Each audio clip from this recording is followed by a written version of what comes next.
តែគូប្រកួតប្រជែងដ៏ធំបំផុតរបស់ Sheng Group នៅក្នុងឧស្សាហកម្មនេះគឺ Heng Yuan Stir តែបានដកយកអតិថិជនកំពូលទាំងអស់របស់ Heng Yuan កាលពីឆ្នាំមុនលោកហ៊ូមានរឿងអីខ្ញុំចង់ជួបអ្នកដើម្បីស្វែងរកនរណាម្នាក់ហេបាទបុរសអ្នកចង់ជួបខ្ញុំគ្រប់ទីកន្លែងដែលវាងាយស្រួលសម្រាប់អ្នកមិនចាំបាច់មកហាងកាហ្វេរបស់ក្រុមហ៊ុនទេអ្នកសម្រេចចិត្តកន្លែងម៉ូហេងមកទាន់ពេលនៅពេលដែលលេនជាធ្វើជាសាក់សីជាលើកដំបូងមានពាក្យមួយចូលមកក្នុងគំនិតរបស់គាត់ថាពួកខ្ញុំគួរតែជាចៅវាយខ្ញុំកម្ពស់ 1.83 ម៉ែត្រទម្រង់មុខគឺមុតស្រួចហើយបន្ទាត់ស្គរក៏ច្បាស់នៅពីក្រោយគាត់គឺជាយុវជនពាក់វ៉ែនតានិងកាន់ថតឯកសារនៅក្នុងដៃរបស់គាត់មើលទៅដូចជាជំនួយការអ្នកងៀងលៀងចុះបើខ្ញុំនិយាយត្រង់ទៅកុំប្រកាន់ខ្ញុំចង់អញ្ជើញអ្នកទៅ Sheng ជាមុខតំណែងជាប្រធានផ្នែកលក់នៅពេលដែលនាយកនៅ Heng Yuan គាត់គឺជាអ្នកជំនាញផ្នែកលក់ធម្មតាហើយមិនមែនជាអ្នកមើលការខុសត្រូវនោះទេអ្នកដឹងទេខ្ញុំមិនដែលស្ថិតក្នុងតំណែងគ្រប់គ្រងទេខ្ញុំដឹងថាហេតុអ្វីបានជាអ្នកផ្ដល់ឲ្យខ្ញុំនៅអំបិលទូទៅអ្នកស្រីលេនក្នុងអំឡុងពេលដែលអ្នកកាន់តំណែងនៅ Heng Yuan ប្រាក់ចំណូលប្រចាំត្រីមាសរបស់ Heng Yuan បានកើនឡើងពី8លានទៅ43លានអ្នកបានលាលែងពីតំណែងនៅថ្ងៃទី3បន្ទាប់ពីនោះ Heng Yuan បានបាត់បង់អតិថិជនចម្លែកចំនួន7នៅថ្ងៃទី5អ្នកផ្គត់ផ្គង់ដឹកជញ្ជូនរបស់ពួកគេបានបង្កើនតម្លៃ15មិនគិតថាអ្នកមានអ្វីពិសេសតើអ្នកកំពុងនិយាយអំពីអ្វីខ្ញុំមានន័យថាសមត្ថភាពរបស់អ្នកត្រូវបានប៉ាន់ស្មានយ៉ាងធ្ងន់ធ្ងរ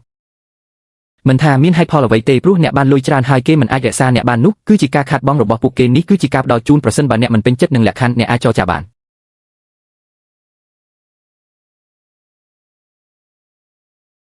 តើមានបញ្ហាអ្វីទេខ្ពស់ពេកតម្លៃខ្ពស់ពេកហើយខ្ញុំមិនស័ក្តិសមនឹងសមរភូមិនេះទេបន្ទាប់ពីបានតាមយូហេងអស់រយៈពេល3ឆ្នាំនេះជាលើកទី1ហើយដែលខ្ញុំឃើញមានអ្នកត្អូញត្អែរថាការផ្ដល់ជូននេះខ្ពស់ពេកអ្នកនឹងដឹងថាតើវាស័ក្តិសមគ្រប់គ្រាន់ក្នុងការធ្វើវារយៈពេល1ខែឬអត់គិតអំពីវាហើយកុំប្រញាប់និយាយអញ្ចឹងគ្មាននរណាម្នាក់នៅក្នុងក្រុមហ៊ុនរបស់យើងកំពុងកាហ្វេទេមូលហេតុដែលគាត់យល់ព្រមនៅថ្ងៃបន្ទាប់គឺសាមញ្ញគាត់បានកន្លៀថ្លៃជួលនិងវាក៏ត្រូវបានអន្ទានហើយបានរកឃើញថាគាត់ពិតជាត្រូវការការងារចំពោះមូលហេតុដែលគាត់ជ្រើសរើសផ្សេងហើយផលដែលរើសមិនលើពី20អ្នកផ្សេងទៀតគឺថាវានៅលឿនណាស់ហើយលក្ខខណ្ឌគឺល្អបំផុតជាងនេះទៅទៀតគាត់មានអារម្មណ៍សុខស្រួលជាខ្លាំងបន្ទាប់ពីបានលើប្រយោគថាយើងជាសាធារណៈនិងឯកជនហើយគ្មាននរណាម្នាក់បោះសន្លឹកវាហើយហោះហើរនាយកលេននេះជាការិយាល័យរបស់អ្នកលេនជាឈរនៅមាត់ទ្វារហើយឈរក្បែរបង្អួចពីជាន់ដល់ពីដានទំហំ20ម៉ែត្រការ៉េមានសក្តានុពលនៃរុក្ខជាតិបៃតងនៅលើព្រះអាទិត្យពន្លឺបានមកពីបង្អួចវាភ្លឺខ្លាំងណាស់គាត់ដាក់ពេងនៅលើតុហើយដាក់សាច់នៅលើបង្អួចគាត់បានបោះខ្នើយលើកៅអីហើយទៅធ្វើការសួស្ដីតើនេះជាក្រុម Sheng ខ្ញុំគឺ Cheng Feng នាយកតៃវ៉ានៃ Kingland Technology បាទខ្ញុំឈ្មោះលេនជានាយកផ្នែកលក់នៃ Sheng Group តើអ្នកត្រូវការអ្វីយើងចង់ដឹងអំពីផែនការផ្គត់ផ្គង់ចុងក្រោយរបស់អ្នកប្រសិនបើតម្លៃត្រឹមត្រូវយើងមានគម្រោងផ្ទេរការបញ្ជីទិញទាំងមូលសម្រាប់ជំនាញទី2នៃឆ្នាំនេះតើអ្នកដឹងអំពីក្រុមហ៊ុនរបស់យើងដោយរបៀបណាខ្ញុំបានឃើញវាពីគេហទំព័រផ្លូវការរបស់អ្នកខ្ញុំទើបតែនឹកឃើញថ្ងៃនេះថាខ្ញុំចង់ប្រៀបធៀបអ្នកផ្គត់ផ្គង់ដូច្នេះខ្ញុំបានទូរស័ព្ទទៅ Land Technology ដែលជាសហគ្រាសធុនមធ្យមដែលមានបរិមាណទិញប្រចាំឆ្នាំ30លានមានសំណាងណាស់ដែលមាននរណាម្នាក់មករកខ្ញុំនៅថ្ងៃដំបូងនៃការងារមិនអីទេ Gichel Zeng នៅខាងក្រៅទ្វារដាក់មុខរបស់គាត់ទល់នឹងជញ្ជាំងកញ្ចក់ហើយភ្នែករបស់គាត់បើកទូលាយលោកបានផ្ញើសារទៅលោកហ៊ូហេងដែលជាថៅកែគាត់បានអង្គុយរយៈពេល3ម៉ោងហើយអតិថិជនដែលមាន30លានអ្នកបានផ្ដួចផ្ដើមគំនិតដើម្បីហៅទូរស័ព្ទហ៊ូហេងឆ្លើយមួយម៉ាត់ខូចចិត្តមិនអាចបង្ហាញលុយសង្គ្រោះបានទេ3000យន្តថៅកែចង់បានប្រសិនបើគាត់មិនស្ងប់ទេនោះមានន័យថាថៅកែបានដឹងថារឿងនេះនឹងកើតឡើងម្យ៉ាងវិញទៀតថៅកែចាប់មនុស្សនេះមិនមែនជាលបែងស៊ីសងអ្វីទាំងអស់បន្ទាប់មកShengបានផ្ញើសារមួយទៀតទៅកាន់ហ៊ីវហេងចៅវាយតើខ្ញុំអាចផ្លាស់ទីស្ថានីយ៍ការងារទៅមាត់ទ្វារការិយាល័យរបស់នាយកលីនបានទេហ៊ីវហេងបានឆ្លើយដោយពាក្យពីរវិញយួន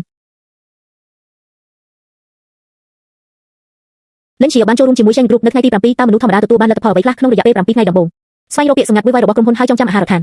អាហារនៅបង្អួចនេះគឺឆ្ងាញ់បំផុតហើយទីបំផុតខ្ញុំបានស្គាល់មុខមិត្តរួមការងាររបស់ខ្ញុំនៅក្នុងនាយកដ្ឋានតែមួយលទ្ធផល7ថ្ងៃរបស់លេនជាមានដូចខាងក្រោមនៅថ្ងៃដំបូងបច្ចេកវិទ្យា Kingland បានយកគំនិតដូចដើមមកការទិញអគ្គិសនីមានចំនួន30លាននៅថ្ងៃបន្ទាប់បុរសចម្លែកម្នាក់ឈ្មោះលេនជាបានជួបនៅក្នុងចណ្ដោយន្តនៅពេលដែលគាត់ចុះទៅជាន់តដីដើម្បីទទួលការដឹកជញ្ជូនលឿនបានយកលុយរបស់ក្រុមហ៊ុនពួកគេទៅជាមួយនៅថ្ងៃបន្ទាប់តម្រូវការទិញបានមកដល់ Sheng Submersible Platform មូលហេតុគឺខ្ញុំបានជួបនារីម្នាក់នៅហាងរឿង H ចាយម្សិលមិញហើយគិតថាមនុស្សក្នុងក្រុមហ៊ុននេះស្អាតណាស់ចំនួនទឹកប្រាក់នៃកិច្ចសន្យាគឺ8លានថ្ងៃទី3